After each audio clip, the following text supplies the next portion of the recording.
So I read 64 books in the first 6 months of the year.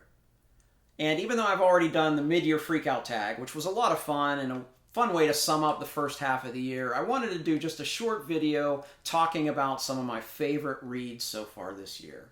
So this is a top 5 video of my top 5 things I've read so far this year. And this is a perfect cross-section of the kind of things that I read because we have 5 selections, 4 different genres. Now, I didn't rank these. I'm just going to talk about them in the order that I read them this year. So enjoy. Shogun by James Clavell. Published in 1975, James Clavell's Shogun was an immediate bestseller and to date has sold over 15 million copies worldwide.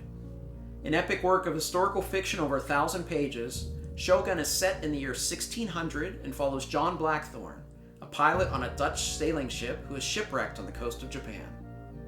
Initially taken prisoner by the Japanese, one of Japan's daimyo by the name of Toranaga releases Blackthorne as he thinks that Blackthorne's knowledge of sailing can help Toranaga build Japan's best navy and increase his own political power.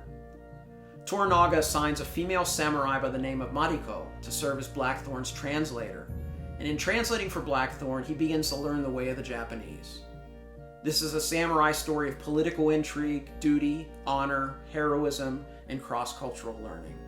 What I enjoyed most about Shogun was the cross-cultural learning, as we see Blackthorne and the Japanese become less xenophobic through learning from one another, and seeing that certain aspects of each other's cultures might not be barbaric as they initially thought. This is a book that will appeal to not just fans of historical fiction, but fans of fantasy and science fiction, and is one of the finest works of historical fiction I've ever read. If you want to hear more about Shogun, I've already done a full review on this book. I'll put the link in the description below. Ender's Game by Orson Scott Card. Published in 1985, Ender's Game is a classic of the science fiction genre, being one of only a handful of novels to ever win both the Hugo and Nebula Awards for Best Novel.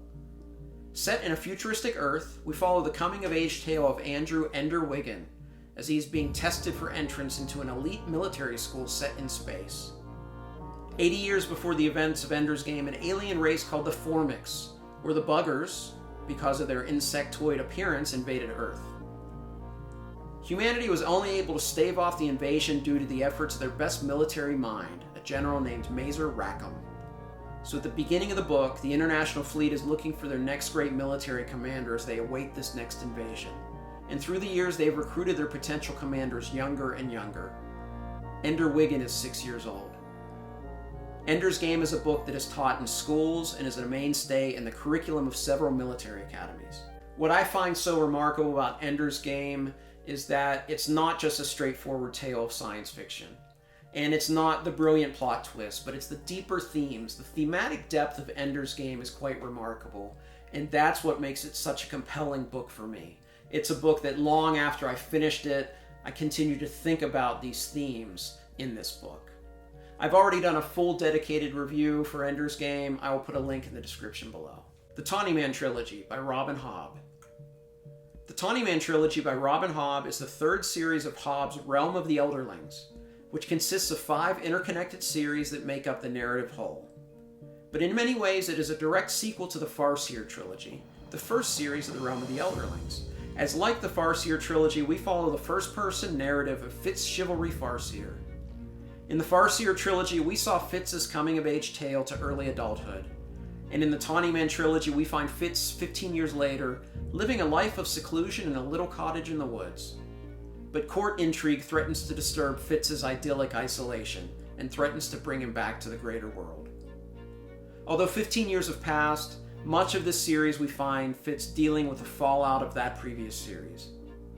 Hobb is a master of character, and these books are character-first narratives. And in the TAWNY Man Trilogy, we watch as Fitz deals with the great traumas that he endured in the previous series. Although you probably could read this before reading the Farseer Trilogy, I would not recommend you do so, as the emotional impact of these books won't have the same effect. So I've been promising a full review for the TAWNY Man Trilogy for months now, and I promise it is the very next thing that I will be working on and posting on the channel. So look for that very soon, I promise. But I will just preview it by saying this.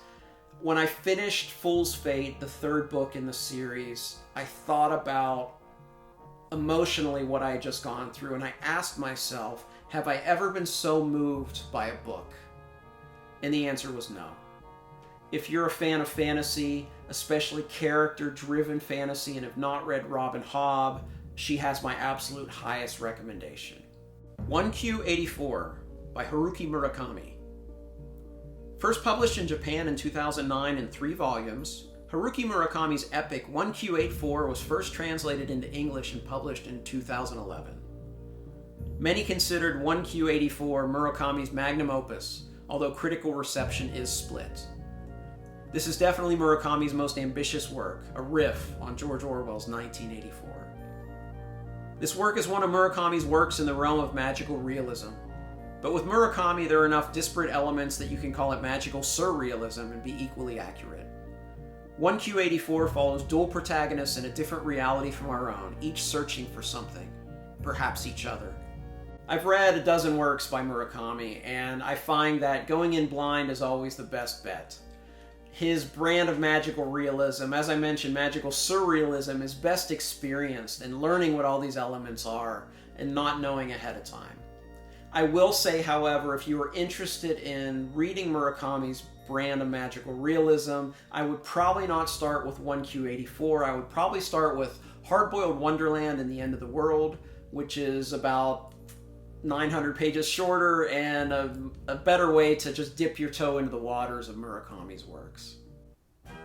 The Killer Angels by Michael Shaara. Published in 1974, The Killer Angels by Michael Shaara is a Pulitzer Prize-winning novel that is a retelling of the Battle of Gettysburg, set during the American Civil War.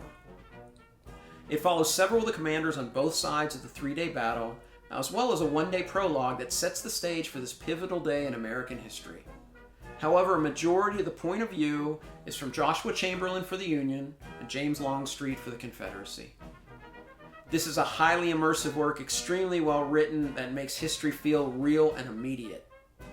When Joshua Chamberlain orders his troops to fix bayonets and charge the Confederate troops threatening to take the hill at Little Round Top, you'll feel like you're there. When James Longstreet sees Robert E. Lee making tactical mistakes but does not want to confront him because of his genuine love for the man, you'll feel that emotion. Shaara brings this battle and, more importantly, these people to life in a way rarely seen in this genre. This book really sneaks up on you. At some point, you will feel totally immersed and engaged with all of these characters in this setting. You'll hear the sounds of the battle. You'll smell the gunpowder. It is such a remarkable work of historical fiction that I give my highest recommendation for those that are interested in this genre. Honorable mentions. Sharp Ends by Joe Abercrombie, a short story collection set in the world of the First Law. The Dark Hours by Michael Connelly, a work of crime fiction with some more modern and deeper themes. Ender's Shadow by Orson Scott Card, the companion novel to Card's masterpiece, Ender's Game. The Poppy War by R.F. Kuang, a Chinese-inspired fantasy that kicks off a fantastic trilogy. A Soprano on Her Head by Eloise Ristad. Written by a music professor, this nonfiction work deals with many themes of being a musician. So that's my top 5 so far, with a few honorable mentions. I'd love to hear 3 things I'd love to talk with you in the comments section about. 1, if you've read any of these, let me know. Let me know if you love them as much as I did. 2, what are some of the best things that you've read so far this year? And 3, this is a much different kind of video from a visual style standpoint. Let me know what you think. I know probably I have some kinks to work out in the editing process, but I wanted to experiment a little bit with this video. So let me know what you thought of it. If you like this video, please give me a like. And if you're not a subscriber, consider subscribing to the channel. I'd love to interact with you in other places like Twitter and Goodreads. I'm on those platforms just about every day. As always, thank you for watching. Until next time, goodbye.